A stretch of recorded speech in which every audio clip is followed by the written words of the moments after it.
በስመ አብ ወወልድ ወመንፈስ ቅዱስ አሐዱ አምላክ። ስንክሳር ንዕለት 6 ጥሪ። በዛ ዕለት እዚኣ ምስጋና ንዑ ይኹን ጎይታና ኢየሱስ ክርስቶስ ናብ ቤት ግዝረት ዝኣተወሉ ከምቲ ልሳነ እፍረት ሐዋርያ ጳውሎስ ዝበሎ ሕጊ ኦሪት ዝፈጸመሉ ዕለት እዩ። ክርስቶስ ስርዓት ኣቦታት ክፍጽም ብስጉእ ግዝረት ተቐቢሉ እዩ። ንብዙሓት ጎይታና ናብ ቤት ግዝረት ዘይኣተወን ዘይተገዝረን ዝመስሎም ኣለዉ። ካብ ኣይሁድ ከምዚ ዝሓስቡ እንተኾይኖም ኣብኡ ዓብዪ ምኽንያት ምረኸቡ ነይሮም። ወንጌል ኣይሁድ ኣብ ልዕሊኡ መሰኻኽር ሓሶት ክረኽቡ ይደልዩ ነበሩ፣ ግን ኣይረኸቡን በለ። ጎይታና ሕጊ ሙሴ ፈጺሙ እዩ። ከም ሕጊ ኦሪት ናብ ቤት ግዝረት ኣተወ። ንዓና ኸዓ ኣብ ከክንድኡ ጥምቀት ክርስትና ሰርዓልና። ድራር ፋሲካ ምስ በልዐ ንዓና ኸዓ ኣብ ከክንድኡ ስጉኡን ደሙን ሰርዓልና።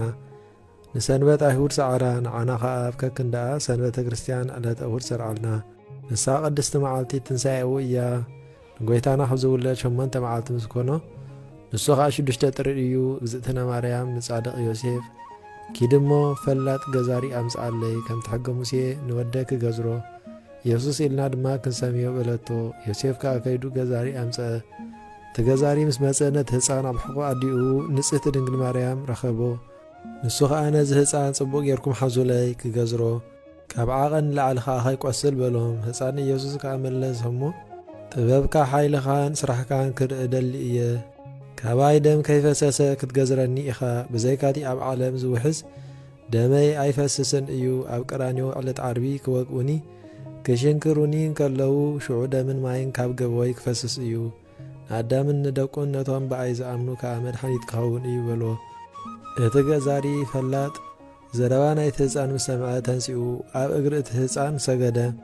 እቶም መላፀይታቱ መኺኾም ከማይኮኑ ነዴና ንጽህቲ ድንግል ማርያም ከዓ እቲ ገዛሪ ከም ዝበላ ንስኺ ካብ ኣንስቲ ብርኽቲ ኢኺ፣ ፍሬከርስ ከዓ ብሩኽ እዩ። እዚ ወዲ ኽወዲ ኣምላኽ እዩ። ህፃን ከሎ ከምዚ ዝበለ ተኣምራት ዝገበረስ ምስ ዓበየኸ እንታይ ክገብር እዩ በለ። እንሆ ንሱ ማስያስ እቲ ክርስቶስ እዩ።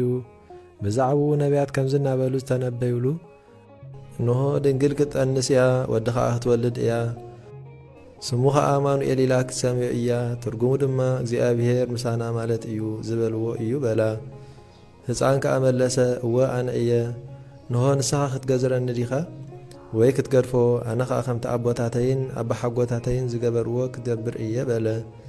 እቲ ገዛሪ ኸዓ መን እዩ ኣቦኻ መን እዩ ኸዓ ኣባሓጎኻ በሎ። ህፃን ጎይታ ኸዓ ንሳቶም ኣብርሃም ይስሐቕ ያዕቆብ ንህዝቢ ኣቦታቶም ንሳቶም ከዓ እግዚኣብሔር ግዝረ ዝሃቦም እዮም በሎ። ሽዑ ጎይታና ኣዕይንቱ ናብ ሰማይ ጠመተ እሞ ዎ ኣቦይ ብዘይ ኢድ ሰብ ግዝረት ሃበኒ፣ በቲ ጥንቲ ዘመን ንኣብርሃም ይስሐቕ ያዕቆብ ዝሃብካዮም በለ። ሽዑ ኣብ ስጉኡ ብዘይ ኢድ ሰብ ግዝረት ተገልጸት። ንጎይታና ግዝረቱ ዘይትፍለጥ ኮነት። ከምቲ ምስጢር ልደቱ ካብ ማህፀን ድንግል ማርያም ክውለድ ከሎ ብድንግልና ዝተወልዶ ከምቲ ብዕፁብ ገዛ ናብ ሐዋርያት ዝኣተወ ግዝረቱ ድማ ከምኡ ካብ ስጉኡ ገለ ነገር ከይተበትከ ተገዚሩ ተረኽበ። ንሱ ብዝደለዮ ቁሩብ ካብ ኪነ ጥበቡ ክእለቱ ክገልጽ፣ እዚ ዝገበረ ድማ እቲ ቐ ቐዲሙ ባዕሉ ዝሰርዖ ሕጊ ክፍጽም ኢሉ እዩ። እቲ ጥበበኛ ገዛሪ ነዚ መንክር እዚ ምስ ረኣየ ኣብ እግሩ ሰጊዱ ብሓቂ ወዲ እግዚኣብሔርን ንጉስ እስራኤልን ንስኻ ኢኻ በለ። እቲ ገዛሪ እናተደነቐ ናብ ቦትኡ ተመልሰ። ንኹሎም ደቂ እስራኤል ከዓ ዝረኣዮን ሰምዖን ክነግር ጀመረ። ጎይታናን ኣምላኽናን መድሓኒናን ኢየሱስ ክርስቶስ ምስጋናን ክብርን ስግደትን ምስ ሕያዋይ ሰማያዊ ኣቦኡን ምስ ማዕረን መሕወይን ዝኾነ መንፈስ ቅዱስን ሎምን ንኹሉ ሰዓን ይኹን ኣሜን። ሰላም ለግዝረትከ መዋእለ ሰሙን ከመ ትፈጽም ለሊከ ስርዓተ ኪዳን እንተወሃብከ እግዚኦ እምቀዳሚ ዘመን ግዝረተ መጥባይት ለወልደ ታራ ምእመን ወበእብነ እዝ ለአውስየ መስፍን። በዛ ዕለት እዚኣ እቲ ካብ ኣዳም 10 ትውልዲ ዝኾነ ኣቦና ኖህ ዓረፈ። እዚ ኖህ ብኣምላኻዊ ምስጢር ሓጢኣት ከም ዝበዝሕ ክፍኣት ከም ዝመልእ ጻድቃን ከም ዝውሕዱ ስጋ ዝለበሰ ዝኾነ ኩሉ ከም ዝድምስስ ይርኢ ነበረ። ብዛዕባ እዚ ኸዓ ይትክዝን ይበክን ገጹ ቆፂሩ ማለት ተጸዊጉ ይነብር ነበረ። 500 ዓመታት ከዓ ድንግልኑ ሓልዩ ነበረ። ንስጋ ኣቦና ኣዳም እናተላእከ ንትእዛዝ ኣምለኹ እናፈጸመ ኸዓ ነበረ። ካብኡ እግዚኣብሔር ሰበይቲ ከእቱ ክምርዖ ኣዘዞ። ኩሉ ፍጥረት ብማይ ኣይሂ ከም ዝድምሰስ ከዓ ነገሮ። ኣብዚ ምድሪ ብዘይካእቶም ዘልኡ ዝተርፍ ከም ዘየልዎ ነገሮ። ሃይከል ዝስማ ሰበይቲ ጓል አበነይዘር ተመርዓወ። 3 ግዜ ናብኣትዩ ንሴምን ካምን ያፌትን ወለዶም። ካብኡ እግዚኣብሔር ንኖህ ከም ዝበሎ ካብዚ ቅዱስ ደብሪ ኣእዋም ቁረጽ 300 እመት ዝምንውሑ ታቦት ስራሕ። ግድሙ ማለት ጎድኑ 50 እመት ቁመቱ 30 እመት 3 ደረጃታት ማለት 3 ክፍልታት ጌርካ ስርሓዮ። ቀዳማይ ክፍሊ ንእንስሳታት ይኹን፣ ካልኣይ ከዓ ንዕዋፍን ንኹሉ ለመም ዝብልን፣ ሳሳይ ከዓ ንዓኻን ንደቅኻን ምስ ኣነስቶም ይኹን በሎ። ከምቲ ዝበሎ ገይሩ ምስ ሰርሓ ኣብ ውሽጣ መዕቆሪ ማይን መቐመጢ እኽልን ንመግቦም ገበረ። ካብ ዕንፀይቲ ኣክያስያስ ዝበሃል ከዓ ደወል ማለት መጥቅዕ ገበረ። ቁመቱ 30 እመት ግድሙ 1 እመት ብኡ ከዓ መዓልቲ 3 ግዜ ይድውል ነበረ። ቀዳማይ ሰራሕተኛታት ንስራሕ ክእከቡ፣ ካልኣይ ንኽበልዑ፣ ሳልሳይ ከዓ ንዕረፍቲ። ደቂ ቃየል ከምዚ ገይሩ ክሰርሕ ከሎ ምስ ረኣይዎ ክሳለቕሉ ጀመሩ። እዚ ሽማግለ ተጸሊሉ እዩ ከምቲ ዝብሎ ዘሎስ ማያት ናብ ጎቦታት ከመይ ገይሮም ክድዩ እዮም እናበሉ። ኖህ ከዓ ስርሑ ምስ ወድአ ንስጋ ኣቦና ኣዳም ወሲዱ ስጋ ኣቦኡ እውን ምስኡ ሰዓሞ። ሽዑ ሴም ወርቂ፣ ካም ከርበ፣ ያፌት ከዓ ዕጣን ኣምፂኦም ስጋ ኣቦና ኣዳም ናብቲ ታቦት ኣእተውዎ። ኣንስቶም ከዓ ኣእተውወን። ካብኡ ኣራዊትን እንስሳታትን ካብቶም ንጹሓት ዝኾኑ ኣዕዋፍን ኣራዊትን 7 ካብቶም ንጹሓት ዘይኮኑ ድማ ከክልተ ኣእተወ። ኖህ ንስጋ ኣቦና ኣዳም ብወገን ምብራቕ ኣቐመጦ። እቲ 3 ኣማሃታት ድማ ማለት እቲ 3 ህያባት ከዓ ምስኡ ኣንበሮ። ኖህን ደቁን ምስኡ ሰበይቱን ኣንስቲ ደቁን ከዓ ብወገን ምዕራብ ኮኑ። ካብኡ እግዚኣብሔር ነቲ ኣፍ ደገ ታቦት ብስልጣኑ ዓፀዎ። ሃዋህው መሳኹቲ ሰማይ ክርሖ ኣዘዘ። መዓሙቓት እውን ተኸፍተ። ሰርቢ ንፋሳት፣ መሸንቦባ፣ ጣቓ፣ ጸልማት ኩሉ ተላዕለ። ፀሓይን ወርሕን ከዋኽብትን መባርህቶም ሓዙ። ንሓዋሩ ከምኣ ዘይከውን እተደንግጽ መዓልቲ ኮነት። ምስ ደቂ ቃየት ዝዘመዉ ደቂ ሴት ነዚ ምስ ረኣዩ ሽዑ እግዚኣብሔር ኣብ ልዕሊኦም ከም ዝተቖጣዑ ፈለጡ። እቲ ኖህ ዝነገሮም ቃል ድማ ሓቂ ከም ዝኾነ ተረድኦም። ሽዑ ክልምንዎ እሞ ታቦት ከርሕወሎም ኩሎም ናብ ኖህ ተጓየዩ። ንሳቶም ግና ናብቲ ታቦት ክበጽሑ ኣይከኣሉን። እታ ታቦት ከዓ ብሓይሊ እግዚኣብሔር ተዓጽወት እሞ ተሓትመት። ኣብቲ ታቦት ዝነበረ መልኣኽ እግዚኣብሔር ንኖህን ንደቁን ከም ሓለቓ ኾነሎም። ማይ ኣይሂ ከዓ ጸቢቑ በዝሕ እሞ ኩሉ ፍጥረት ከዓ ተደምሰሰ። እቲ ማይ ከዓ ካብ ምድሪ 15 እመት ልዕል በለ። እታ ታቦት ከዓ ኣብ ልዕሊ ማይ ጸብለል በለት። ማዕበል ከዓ ገፊዑ ወሰዳ፣ ክሳዕ እግሪ ገነት ከዓ ኣብጽሓ። ኖህን ደቁን ከዓ ናብ ገነት ኣቢሎም ናብ እግዚኣብሔር ሰገዱ። እታ ታቦት ብሓይሊ እቲ ንፋስ ኣብ ልዕሊ እቲ ማይ ሓንበሰት። 150 መዓልታት ካብኡ ጸብለል እናበለት ጸንሐት። ድሕሪዚ 27 ጥቅምቲ ኣብ ጎቦ ኣራራት ዓረፈት። ብ27 ጉንበት ከዓ ማይ ኣይሂ ነጸፈ። በታ ዕለት እቲኣ ኖህ ናብ ታቦት ዝኣተወሉ እዩ። ካብኣ ከዓ ወፀ። ዕለቱ ዕለት እሁድ ነበረ። እግዚኣብሔር ከዓ ካብ ዓበይቲ እንስሳታት ወሲዱ ኣብ መሰዊኢ ንእግዚኣብሔር ቁርባን ማለት መስዋዕቲ ከዕርግ ንኖህ ቃሉ ለኣኸሉ። ንሱ እውን ከምቲ ዝኣዘዞ ገበረ። ንኹሎም እንስሳታት ከዓ ካብቲ ታቦት ኣውፅኦም። እግዚኣብሔር ከዓ ንምድሪ ካልኣይ ብማይ ኣይሂ ከም ዘይድምስሳ ኪዳን ኣተወሉ። ናይ ኪዳን ምልክት ድማ ኣብ ሰማይ ዝርአ ቀስተ ደመና ኩሎም ፍጥረታት ምእንቲ ክርእይዎ ገበረ። እግዚኣብሔር ከዓ ንኖህን ንደቁን ብዝሑ ተባዝሑ ንምድሪ ምልእዋ ኢሉ ባርኾም። ንምድሪ ድማ ከም ግቡእ ሃመልማል ሳዕሪ ከተበኩል ኣዘዛ።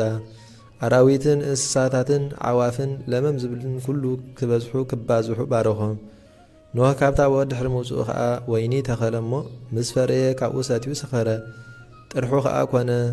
ካብ ወዱ ምስ ረኣዩ ከዓ ብኡ ሰሓቐ። ንኣሕዋቱ ነገሮም፣ ንሳቶም ግና ንኸይርእይዎ ገጾም መሊሶም ድሕሪት ከይዶም ክዳን ከደንዎ። ምስ ተፈለጦ ከዓ ካብ ወዱ ዝገበሮ ፈለጠ እሞ ከነኣን ባሪ ኣሕዋቱ ይኹን ኢሉ ረገሞ። ስለዚ ፍጥረት ደቂ ሰብ ባርያም ጐይታም ኮነ። ጐይታ ናብዛ ዓለም መጺኡ ክሳዕ ዘመዓራረዮም። ድሕሪኡ ኖህ ዛ ምድሪ ንደቁ ከፈሎም። ዕለት ዕረፍቱ ቀረበ እሞ ድሕሪ ማይ ኣይሂ 350 ዓመት ጸኒሑ ሞተ። ኩሉ መዋእለ ህይወቱ 950 ዓመት እዩ። ኣብ ደብረ ኣራራት ከዓ ተቐብረ። እግዚኣብሔር ብጸሎቱ ይምሓረና ንዘለዓለም ዓለም ኣሚን። ሰላም እብ ለኖህ ብህቁ ምስለ ብእሲቱ ወምስለ ደጭቁ በገቢረ ታቦት ላዕሌሁ እለተሳለቁ በዝናመ ድምሳሴ ወበማየ መዓት ሃልቁ ውእቱ ውሰ ኣምሰጠ በጽድቁ። በዛ ዕለት እዚኣ ንነቢይ ኤልያስ ብስጋ ሕያው እንከሎ ንሰማይ ዝዓረገሉ እዩ። ነዚ ነቢይ እዚ ነፍሱ ብዛዕባ ተግባራት ንጉሥ ኣክዓብን እታ ጨካን ሰበይቱ ኤልዛቤልን ትደክም ነበረት። ንሱ ብውሽጡ ተቖጥዐ እሞ ኣብ ቅድሚ ንጉሥ ቆይሙ ንምንታይ ንስኻን ሰበይትኻን ንኣምላኽ ሰማይ ምምላኽ ሓደግኩም? እታ ነፍስኹም ኣብ ኢዱ ዝኾነት ንጣዖት በዓል ከኣ ሰገድኩም በሎ። እምበኣር ብዘይካ ብቓለይ ካብ ሰማይ ዝናብ ከም ዘይወርድ እግዚኣብሔር ኣምላኽ እስራኤል ሕያው እዩ በለ። ካብ ሽዑ ዝናብ ከይዘንም ተኸልከለ። ኣፍላጋት ከኣ ደረቑ ነጸፉ። እግዚኣብሔር ከኣ ኤልያስ ንዑ ብምቕናእ ነፍሱ ከም ዝጐድአ ረኣየ እሞ ናብ በረኻ ኮራት ክኸይድ ኣዘዞ። መግቢ ከኣ ኳኽ ኩሉ መዓልቲ የምጽኣሉ ነበረ። ጐይታ ናብቲ ነቢይ መልኣኸ ትኳኽ ምስቲ ሽሻይ ምናልባሽ እንተፈንፈኖ እሞ ከዓብዮ ሽዑ ነፍሱ ክጠሚ ካብኡ ዝናብ ይዝነብ ክብል ደለዮ። ንሱ ግና ኣይፈንፈኖን። ካብቲ ኳኽ ደኣ ተተቐቢሉ መግቡ ይምገብ ነበረ። ካብኡ እግዚኣብሔር ምስ ጸምአ ነቲ ህዝቢ እንተራህርሃሉ ኢሉ ከምኡውን ዝናብ ይዝነብ እንተበለ ኢሉ ነቲ ማይ ዝሰትየሉ ዝነበረ ሩባ ኣንጸፎ። በዚ እውን ነፍሱ ኣይራህርሃላን። ኳኽ መግቢ ምምጻእ ኣበዮ፣ ማይ እውን ነጸፈ። ካብኡ ብጥምየትን ብጽምእን ክመውት ደለየ። ካብኡ ጐይታ ናብ ሃገረ ሲዶና ናይ ሰረጵታ ክኸይድ ኣዘዞ። ኣብኡ ምስ ሓንቲ መበለት ሰበይቲ ምገብ። እግዚኣብሔር ናብኡ ኪድ ዝበሎ ናብ ዓድታት ክኸይድ እንከሎ ጥሙያት ወይ ከዓ ምዉታት ሰባት ኣብ መንገዲ ክረክብ እሞ ኣብ ልቡ ርህራሄ ክሕድር ካብኡ ዝናብ ይውረድ ኢሉ ክእዝዝ ኢሉ ሓሲቡ እዩ። ኣብ ሰረጵታ ናይ ሲዶና ምስ በጽሐ ሓንቲ መበለት ሰበይቲ ዕንፀይቲ ክትኣሪ ረኸባ። ካብኣ ኸዓ መግቢ ደልዩ በጃኽባ ገለ ቁራስ እንጀራ ሃብኒ በላ። ንሳኻ እግዚኣብሔር ሕያው እዩ፣ ኣነስ ብዘይካ ቁርብ ሓርጭ ኣብ ዕትሮውን ቁርብ ዘይቲ ካልእ ከም ዘይብለይ በለቶ። ንሱ ኸዓ ቅድም ንዓ ያምጽእለይ እሞ ንዓኽን ወድኽን ከዓ ዳሕራይ ትገብሪ በላ። ንሳ ኸዓ ኣብ ልባ ነዚ ጋሻ ሰብኣይ ከምቲ ዝበሎ ቅድም ክገብረሉ ክሕጐስ ኣነን ወደይን ከዓ ዋላ ንሙት ኢላ ሓሰበት። ነቢይ ኤልያስ ከዓ ነዛ ሰበይቲ ሓሳባታ ጽቡቕ ኣዘራረባኣ ቅኑዕ ምዃኑ ፈለጠ። ካብኡ ንጐይታ ምእንቲ ዝናብ ለመኖ። ጐይታ ንኡ ብምቕናእ ብዘይ ቃል ኣፈይ ከይወርድ ብዝበሎ ቃል ነቢይ ንዝናብ ከይዘንም ሒዝዎ ነበረ። ኤልያስ ከዓ ነታ ሰበይቲ ብእግዚኣብሔር እመን እሞ ኪዲ ከምቲ ዝሓሰብክዮ ግበሪ በላ። ግን ቅድም ንዓይ ሰንኪትኪ ኣምጽእለይ ንዓኽን ወድኽን ከዓ ድሕሪኡ ትገብሪ። እግዚኣብሔር ከምዚ ይብል ኣሎ፣ ናይ ሓርጭ ገንእኺ ኣይውዳእን እዩ፣ ናይ ዘይቲ መቐርሰሚቶኺ ድማ ኣይጐድልን እዩ፣ ክሳዕ ንምድሪ ዝናብ ዘዝንመላ በለ። ንሳ ድማ ከምቲ ዝኣዘዛ ገበረት እሞ ከምቲ ዝበሎ ድማ እንዳ ሓርጫን እንዳ ዘይታን ኩሉ መልአ። ዘበን እቲ ጥሜት ክሳዕ ዝሓልፍ ከዓ ምስኣ ተቐሚጡ ነበረ። ነታ መበለት ሓደ ወዲ ነበራ፣ ንሱ ከዓ ሓሚሙ ሞተ። ንሳ ሰንቢዳ ክዳና ቀደደት። በኸየት ነቲ ዝሞተ ህፃን ወዳ ኣልዒላ ድማ ናብ በኸየት ናብቲ ኤልያስ ዘለዎ ደርቢ ኣደየበቶ። ኤልያስ ከዓ ምንቲ እቲ ህፃን ናብ እግዚኣብሔር ለመነ። ኣብ ዓራቱ ኣደቀሶ እሞ ኣብ ልዕሊ እቲ ርእስኡ በጢሉ 3 ግዜ ተመላሊሱ ለመነ። ሽዑ እቲ ቈልዓ ሓዊኡ ተንስአ፣ ነዲኡ ከዓ ሃባ። እቲ ህፃን ነቢይ ዮናስ እዩ። ካብኡ እግዚኣብሔር ንኤልያስ ኪድ ንኣክዓብ ተረኣዮ፣ ኣነ ንምድሪ ዝናብ ከዝንመላእ እየ በሎ። ክኸይድ ከሎ ኸዓ ንኣብዲኡ ርከቦ። ንዑ ኸዓ ኪድ ንጐይትኻ ንገሮ፣ ኣነ ኣብዚ ክጸንሖ ጸኒሐ ክረኸቦ እየ በሎ። ንሱ እውን ከይዱ ንኣክዓብ ነገሮ። ኣክዓብ ምስ መጸ ኸዓ ኤልያስ ክሳዕ መዓስ ኢኹም ብኽልተ ጌጋታትኩም ትብድሉ? እግዚኣብሔር እንተኾይኑ ኣምላኽ ንዑ ኣምልኹ፣ ወይ ከዓ በዓል እንተኾይኑ ኣምላኽ ንዑ ሰዓቡ በሎ። መሊሱ እውን ነቢያትካን ነቢያት ኤልዛቤል ሰበይትኻን ኣክቦም፣ ንሳቶም ቅድም ንኣምላኾም መስዋዕቲ የቕርቡ። ምኽንያቱ ብዙሓት እዮም። ኣነ ኸዓ በይነይን እግዚኣብሔር ኣምላኸይ መስዋዕቲ ከቕርብ እየ። እቲ ብሓዊ መስዋዕቱ ዝተቐበለሉ ንሱ ኣምላኽ እዩ፣ ድሕሪዚ ዝናብ ክዘንም እዩ በሎ። ንሳቶም እቶም ናይ ኣክዓብን ሰበይቱን ነቢያት ሓሶት መስዋዕቲ ምስ ኣቕረቡ ኣይሰመረሎምን። ኤልያስ መስዋዕቱ ምስ ኣቕረበ ግና ካብ ሰማይ ሓዊ ወሪዳ ነቲ መስዋዕቱ ከም ቃሉ በልዓቶ። ካብኡ ኤልያስ ነቶም 850 ነቢያት ሓሶትን ካህናት ጣዖትን ወሲዱ ሓረዶም። ድሕሪኡ ናብ እግዚኣብሔር ጸልዩ ዝናብ ኣውረደ። ድሕሪኡ እውን ኤልዛቤል ንነቢያታ ከም ዝቐተሎም ምስ ሰምዐት ከም እትበኣሶን ከም እትቐትሎን ካብ ኢዳ እውን ከምልጥ ከም ዘይክእል ተኣኸትሉ። ብዛዕባ እዚ ኸዓ ኤልያስ ሓዘነ። ኦ ጐይታ ንነቢያትካ ቀተልዎም፣ ንመሰዊታትካ እውን ኣፍረስዎ።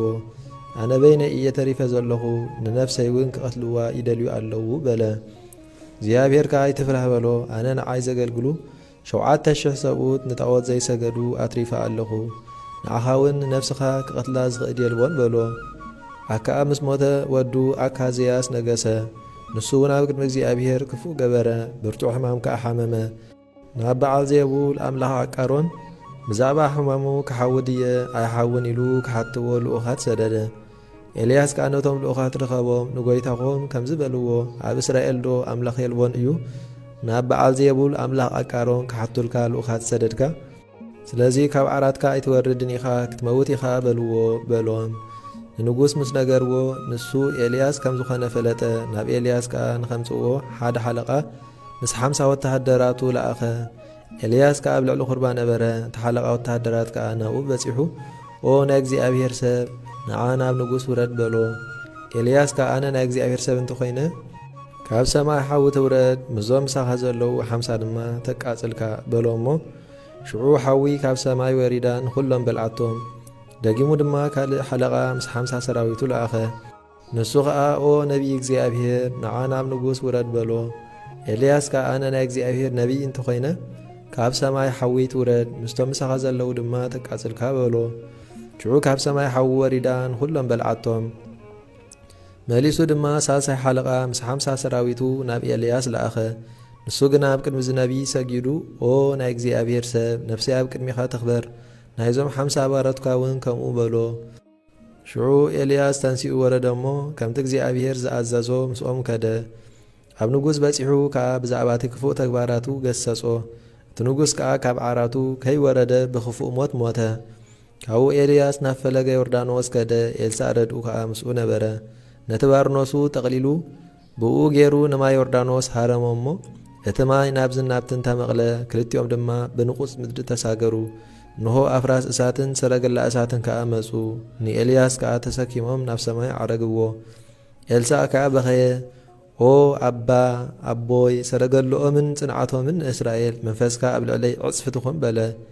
ኤልያስ ከዓ ክዳኑ ቀዲዱ ኣብ ክልተ ገበሮ እሞ ናብ ኤልሳዕ ደርበዮ። ካብ ሽዑ መንፈስ ኤልያስ ኣብ ልዕሊ ኤልሳዕ ዕጽፊ ኮነት። እቲ ኹሉ ትእምርትታት ኤልያስ ገበሮ ኤልሳዕ ከዓ ብዕጽፊ ገበሮ። ኤልያስ ሓደ ግዜ ባሕሪ ተሳገረ፣ ኤልሳዕ ከዓ ክልተ ግዜ ተሳገረ። ኤልያስ ሓደ ሙት ኣተንስአ፣ ኤልሳዕ ከዓ ክልተ ሙታት ኣተንስአ። ኤልሳዕ ተምሃራዩ ብዙሓት ተኣምራት ገበረ፣ ምኽንያቱ መንፈስ ኤልያስ ኣብ ልዕሊኡ ዕጽፊ ስለ ዝሓደሮ። ኤልያስን ሄኖክን ዳሕራይ መዓልቲ ንሓሳዊ መሲሕ ክግስጽዎ ክመጹ እዮም። ንሱ ከዓ ክቕትሎም እዩ። ሬሶኦም ከዓ 3 መዓልትን ፈረቓን ክድርበ እዩ። ካብኡ ክትንስኡ እዮም። ትንሣኤ ሙታን እውን ክኸውን እዩ። እዚ ኤልያስ ነቢይን ጻድቕን ቅድም ብዘበን ብሉይ ኪዳን ኣብ ገነት ዝሓደረ እዩ። ቅድስቲ በረኸቱ ምሳና ትኹን ዘለዓለም ዓለም ኣሜን። በዛ ዕለት እዚኣ ቅዱስ ኣባ መርክያኑ ናይ እስክንድርያ ሊቀ ጳጳሳት ኣዕረፈ። ንሱ ቁጽሩ ካብቶም 8 ኣበው ሊቃነ ጳጳሳት እዩ። እዚ ኣቦ እዚ ድሕሪ ዕርገት ጐይታና 100 ዓመት ሊቀ ጳጳሳት ተሾመ። ንኢየሩሳሌም ድሕሪ ካልኣይ ዕንወታ ኣብ 9 ዓመት ኣብ ዘበን መሽመቱ ንህዝቡ እናመሃረ ኣብታ ቅንዕቲ ሃይማኖት ከም ዝጸንዑ ይገብሮም ነበረ። ንብዙሓት ካብ ኣረሚነት መሊሱ ኣብ ሃይማኖት ጐይታና ኣተዎም። ጥምቀት ክርስትና ኣጥምቖም። ምስጋና ንዕኡ ይኹን። ብፍልጠት ጐይታና ኢየሱስ ክርስቶስ ልቦም ኣብርሃሎም። ብጽቡቕ መንገዲ ከደ። ንእግዚኣብሔር ባሃበሎሞ ብሰላም ዓረፈ። በረኸቱ ምሳና ትኹን ዘለዓለም ዓለም ኣሜን። ሰላም ለመርክያኑ ሳምናይ በፍቅድ ምህልቆ ጳጳሳት ሄራን ዘይብልዎሙ ኣእማድ አረማውያነ ይሚጥ እንፍኖተ ካይድ ወያብል ክርስቲያነ በጸጋ ፍድፉድ ሃብተ መንፈስ ቅዱስ ኣድማ'a ዘነስኦ እንወልድ። በዛ ዕለት እዚኣ ዓብይን ክቡርን ኣቦ ቅዱስ ባስልዮስ ናይ ቂሳርያ ኤጲስቆጶስ ዓረፈ። ነዚ ኣቦ እዚ ስም ኣቡ ኤስድሮስ እዩ። ንሱ ንጹህ ካህን ካብ ሰብ ሃገር አንጾኪያ ከዓ ፍሉይ ቅዱስ ነበረ። 5 ውላድ ወለደ። ንሳቶም ከዓ ባስልዮስ፣ ጎርጎርዮስ፣ ጴጥሮስ፣ ኪርዮን፣ መከሪና ይበሃሉ። ኩሎም ቅዱሳንን ፍጹማንን ኮኑ። ኣብ ልዕሊ እዚ ቅዱስ እዚ መንፈስ ቅዱስ መልአ። ትፍሉጥ ቅዳሴ ደረሰ። ጐይታና ብእዳው ዝቅዱስ ኣቦ ብዙሕ ተኣምራትን መንክራትን ገበረ። ንሳቶም ኣብቲ ገድሉ ተጻሒፎም ኣለዉ። ገለ ካብቲ ተኣምራቱ ከም ዝስዕብ 7 ዘደንቕ ተኣምራት እነዉ። ቀዳማይ ዜና ጴጥሮስ ሓዉ ናይ ሃገረ ስብጥያ ኤጲስቆጶስ ዝነበረ ብዛዕባ ሰበይቱ እቶም ህዝቢ ከም ዝሓመይዎ ቅዱስ ባስልዮስ ከዓ ናብኡ መጺኡ ኣብ ማእከሉን ኣብ ማእከል ሰበይቱን ዝነበረ ምስጢር ከምኡውን ተጋድልኡ ንህዝቢ ከም ዝገለጸሎም ንሳቶም ደናግል ከም ዝኾኑ ፈጺሞም ግብሪ ሓጢኣት ማለት ተራኽቦ ከም ዘይፈጸሙ ነቶም ህዝቢ ኣረድኦም። እዚ መልኣኽ እግዚኣብሔር ኣብ መደቀሲኦም ኣኽናፉ ዘርጊሑ ይሕልዎም ከም ዝነበረ ዝረኣዮ ነገሮም። ድሕሪኡ እቶም ህዝቢ እውን ከምኡ ምስ በሎም ንጴጥሮስን ነታ ብፅእቲ ሰበይቱ መልኣኽ እግዚኣብሔር በኽናፉ ከጽልለሎም ረኣይዎም እሞ ኣጸቢቖም ተደነቑ፣ ንእግዚኣብሔር ኣመስገንዎ። ንብፁዕ ጴጥሮስ ከዓ ኣብ እግሩ ወዲቖም በደሎም ይቕረ ክብለሎም ለመንዎ። ንሱ ከዓ ተዛሓመይዎ ኩሉ በደሎም ሓደገሎም። ካልኣይ ተኣምር ብዛዕባ ዜና ዓላውያን ብዓመፅ ዝወሰድዋ ቤተ ክርስቲያን እቶም ምእመናን ማዕፁኣ ምኽፋት ምሰኣንዋ ብጸሎት ቅዱስ ባስልዮስ ግና ከም ዝተኸፍተት። ሳልሳይ ተኣምር ዜና ቅዱስ ኤፍሬም ሶርያዊ ካብ ምድሪ ክሳብ ሰማይ ዝበጽሕ ዓንዲ ብርሃን ተተኺሉ ምስ ረኣየ እዚ ባስልዮስ በዓል ቂሳርያ እዩ ዝብል ቃል ሰምዐ። ቅዱስ ኤፍሬም ከዓ ናብኡ መጺኡ ናይ ቅዱስ ባስልዮስ ትሩፋት ማለት ተግባራቱን ጽድቁን ረኣየ። ንሱ ከዓ ንኤፍሬም ማዕረገ ዲቁና ሸሞ። መሊሱ ድማ ኣብ ልዕሊኡ ጸልዩ ብቋንቋ የዋናኒ ማለት ብቋንቋ ጽሪ ከም ዝዛረብ ገበሮ። ራብዓይ ተኣምር ንሓደ ጥበበኛ ጠንቋሊ በቲ ዝብሎ ቁጽርታት ፈጺሙ ዘይጋገዝ ዝነበረ እዚ ቅዱስ ኣቦ ሓሚሙ ዝመተሉ ሰዓት ምስ ፈለጠ ነዚ ሕሳብ ይፈልጥ እየ ዝብል ጠንቋሊ ጸውዖ እሞ ኣነ መዓስ ከመውት እየ በሎ። ንሱ ድማ ኣጋምሸት ክትሞት ኢኻ፣ በታ ሰዓት እቲኣ ነፍስኻ ካብ ስጋኻ ክትወፅእ እያ በሎ። ቅዱስ ባስልዮስ ከዓ ክሳዕ ጽባሕ እንተ ጸናሕኩኸ ክርስቲያን ዶ ትኸውን በሎ። ንሱ ከዓ እወ እኸውን በሎ። ቅዱስ ባስልዮስ ከዓ ንጐይታ ለመኖ እሞ ኣብ ልዕሊ ዕድሚኡ 3 መዓልታት ወሰኸሉ። እቲ ጥበበኛ ጠንቋሊ ከዓ በዚ ኣሚኑ ክርስቲያን ኮነ። ምስ ኩሎም ስድራ ቤቱ ድማ ብኢድ ቅዱስ ባስልዮስ ተጠምቀ።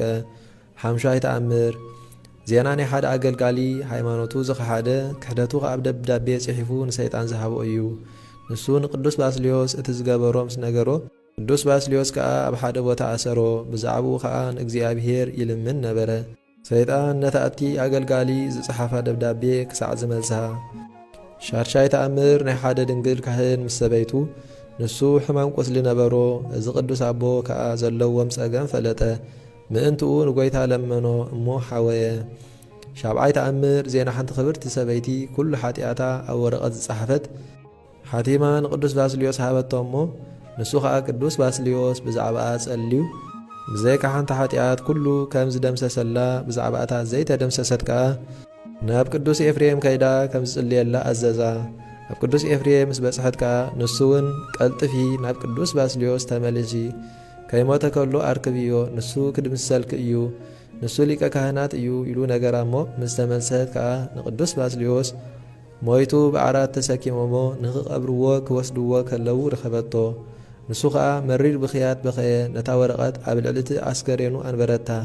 ተሪፋ ዝነበረት ሓጢኣታ ከዓ ተደምሰሰት። ተማኡ ዝነበሩ ህዝቢ ኩሎም እዚ ተኣምራት እዚ ምስ ረኣዩ ኣጸቢቖም ተደነቑ። እግዚኣብሔር ከዓ ነቶም ዝፈርሕዎ ከምዚ ዝበለ ዓብዪ ጸጋ ንዝሃበ ኣመስገንዎ። እዚ ቅዱስ ባስልዮስ ኣብዚ መጽሓፍ እዚ ዘይጸሓፍናዮ ብዙሕ ተኣምራትን መንክራትን ዝገበሮ ኣሎ።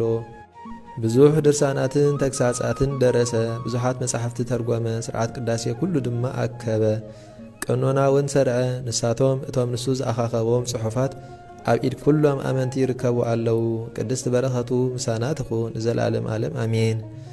ሰላም እብል ብእሲ ሓዳፈ ምሳሌ የአምር ወስዋሬ ነገር ዘልፈ ስለተ ብእሲት ኣሃቲ ሶበ ባስልዮስ ተወክፈ ደምሰሰ በህይወቱ ዝሃጣዊኣሃ መጽሓፈ ወድህረ ሞቱ ኣሃደ ዘተርፈ። በዛ ዕለት እዚኣ እቲ ኣብ በረኻ ዝነብር ኣባ ሙሴ ኣዕረፈ። በረኸቱ ምሳና ትኹን ንዘላለም ዓለም ኣሜን። ሰላም ለኣባ ሙሴ ዘነበረ ገዳመ ስሳ ኣክራመ በዛቲ ዕለት እንዘይነውም ንዋመ እስከ ምርእየቱ ኣልባበ ቅዱሳን ተደመ ተወለጠ ገጹ እኮነ ፍህመ። ምስጋና ንኣብን ወልድን መንፈስ ቅዱስን ሎምን ኩሉ ሳዕን ዘለዓለም ዓለም ይኹን።